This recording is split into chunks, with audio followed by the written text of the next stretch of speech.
स्वागत है दोस्तों छत्तीसगढ़ न्यूज अपडेट में। तो आइए जानते हैं आज की प्रमुख बड़ी खबरों को फटाफट। तो वीडियो में अंत तक बने रहना दोस्तों। तो पहली बड़ी खबर है, लंबी लाइन में खड़े होकर सीएम बघेल ने किया मतदान, बोले अब की बार 75 पार।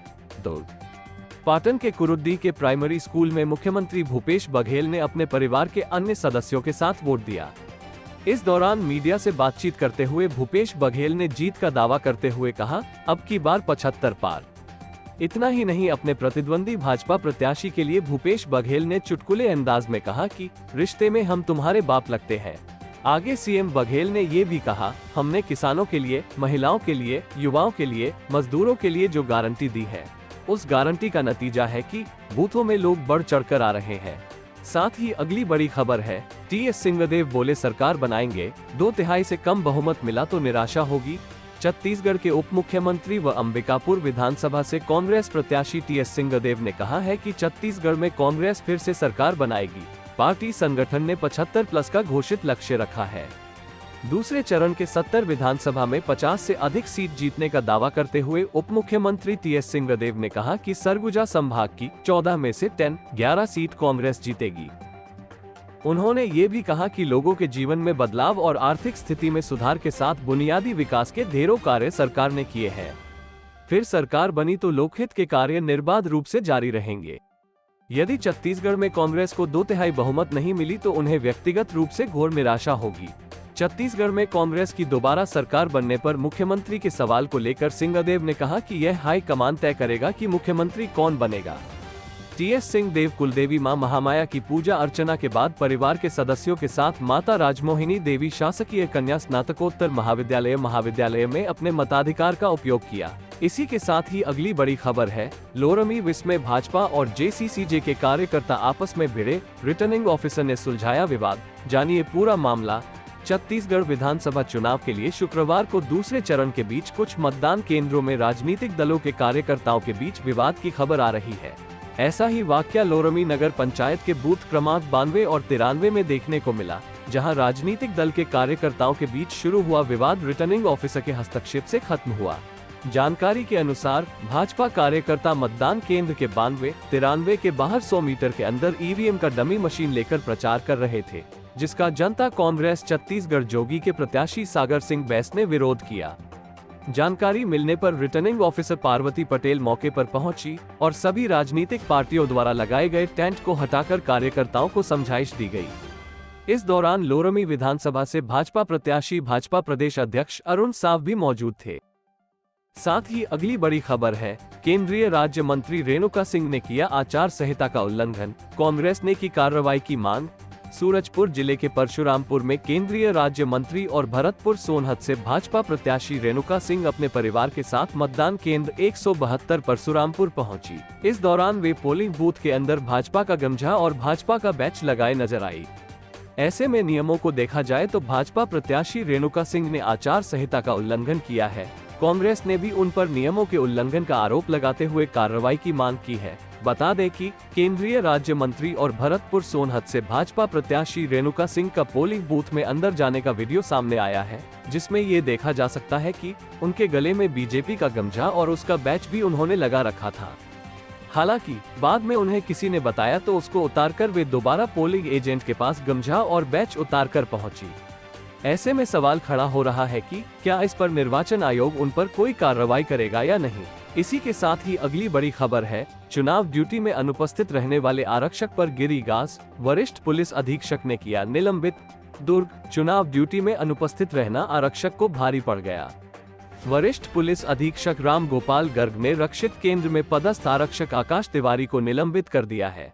आरक्षक आकाश तिवारी की थाना कुम्हारी क्षेत्रांतर्गत विधानसभा क्रमांक 67 अहिवारा के मतदान केंद्र क्रमांक 47 प्राथमिक शाला भवन कपसदा में ड्यूटी लगाई गई थी। दुर्ग स्थित शासकीय पॉलिटेक्निक कॉलेज से मतदान सामग्री वितरण केंद्र में उपस्थित होकर कर्तव्य प्रमाण पत्र लेने के पश्चात मतदान केंद्र में उपस्थित नहीं हुआ। इस पर वरिष्ठ पुलिस अधीक्षक ने लापरवाही और उदासीनतापूर्ण कृत्य के लिए आरक्षक आकाश तिवारी को निलंबित किया गया। साथ ही अगली बड़ी खबर है, मुख्यमंत्री के सलाहकार का नाम वोटिंग लिस्ट से कटा, चुनाव आयोग से शिकायत। छत्तीसगढ़ के मुख्यमंत्री भूपेश बघेल के मीडिया सलाहकार रुचिर गर्ग का नाम रायपुर पश्चिम सीट के वोटर आईडी लिस्ट से काट दिया गया है। इस संबंध में उन्होंने चुनाव आयोग से शिकायत भी कराई है। मीडिया से बातचीत में मुख्यमंत्री के सलाहकार कहते हैं कि कुछ दिनों पहले जब उनके घर प्रत्याशियों द्वारा भेजी जाने वाली पर्ची आई तो उसमें उनके नाम की पर्ची नहीं थी। उन्हें लगा कि संभवतः किसी तकनीकी कारण से पर्ची नहीं पहुंची होगी, जिसके बाद उन्होंने अपने नाम की पर्ची खोजनी शुरू की। लेकिन जब वे अपने नाम की पर्ची लिस्ट में देखने निकले तो पता चला कि उनका नाम यहां से काट दिया गया है और उनका नाम रायपुर से 80 किलोमीटर दूर गुंडरदेही विधानसभा सीट में जोड़ दिया गया है, जिसके बाद उन्होंने चुनाव आयोग में इस संबंध में शिकायत भी की। हालांकि तब तक काफी देर हो गई थी और आज मतदान के दिन वे रायपुर से करीब 80 किलोमीटर दूर बालोद जिले के गुंडरदेही विधानसभा में वोट डालने पहुंचे। उन्होंने जागरूक मतदाता का परिचय देते हुए ग्राम झींका जाकर भी वोट डाला, जबकि उनके परिवार के अन्य सदस्यों ने रायपुर पश्चिम विधानसभा सीट में ही वोट डाला। इसी के साथ ही अगली बड़ी खबर है, छत्तीसगढ़ में 5 बजे तक 68.15% वोटिंग, ये 2018 से 7.83% कम। गरियाबंद में नक्सलियों का हमला, आईईडी ब्लास्ट में आईटीबीपी का जवान शहीद। छत्तीसगढ़ विधानसभा चुनाव में सभी सीटों पर मतदान शुक्रवार को खत्म हो गया है। शाम 5 बजे तक 70 सीटों पर 67.34% वोटिंग हुई है। गरियाबंद की बिंद्रानवागढ़ में नक्सलियों ने पोलिंग पार्टी पर हमला कर दिया। इस दौरान आईईडी ब्लास्ट में आईटीबीपी का एक जवान शहीद हो गया है। वहीं बलौदाबाजार में मतदान की लाइन में लगी एक महिला की हार्ट अटैक से मौत हुई है। 2018 के आंकड़ों की बात करें तो पिछली बार की अपेक्षा इस बार 70 सीटों पर 7.83% कम मतदान हुआ है। 2018 में इन सीटों पर 75.17% वोटिंग हुई थी। इस बार सबसे कम वोटिंग 58.83% रायपुर में और सबसे ज्यादा धमतरी में 79.89% मतदान हुआ है। बिंद्रानवागढ़ के नक्सल प्रभावित 9 बूथों पर 91% वोटिंग हुई है। मतदान के नतीजे 3 दिसंबर को आएंगे। बिंद्रानवागढ़ के नक्सल प्रभावित होने के चलते सुबह 7 बजे से 3 बजे तक मतदान था। वोटिंग खत्म होने के बाद बड़े गोमरा से पोलिंग टीम को जवान बाहर निकाल रहे थे। इसी दौरान नक्सलियों ने आईईडी ब्लास्ट कर दिया। इसकी चपेट में आकर जम्मू निवासी आईटीबीपी का जवान जोगिंदर सिंह 45 वर्ष पुत्र दिलीप सिंह शहीद हो गए। ब्लास्ट के बाद पोलिंग पार्टी को धमतरी के तुमड़ी बहार के रास्ते सुरक्षित निकाला। साथ ही अगली बड़ी खबर है, हवस, हैवानियत और हवालात। अकेलेपन का फायदा उठाकर युवक ने युवती का किया रेप, राज दबाने सुलाई मौत की नींद। जानिए फिर कैसे खुल गई पोल। दंतेवाड़ा जिले से एक दिल दहला देने वाली वारदात सामने आई है, जहां एक युवक ने साथ में काम करने वाली युवती को अपने हवस का शिकार बनाया है।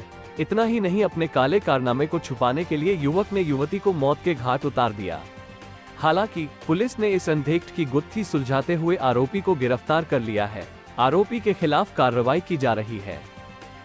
बता दें कि कोतवाली थाना क्षेत्र एक फार्म हाउस में काम कर रहे युवक विजय यादव दंतेवाड़ा में एक फार्म हाउस में काम करता था। आरोपी युवक ने साथ में काम कर रही युवती के साथ जबरन रेप किया। घटना की पोल न खुल जाए इस डर के चलते मुंह दबाकर युवती की हत्या कर दी। इतना ही नहीं, शव को फार्म हाउस में ही फेंक दिया। शव से जब बदबू आई तो लोगों को पता चला, जिसके बाद पुलिस को सूचना दी गई। घटना की जानकारी मिलते ही मौके पर पहुंचकर पुलिस ने शव को कब्जे में लिया और पोस्टमार्टम के लिए भेज दिया।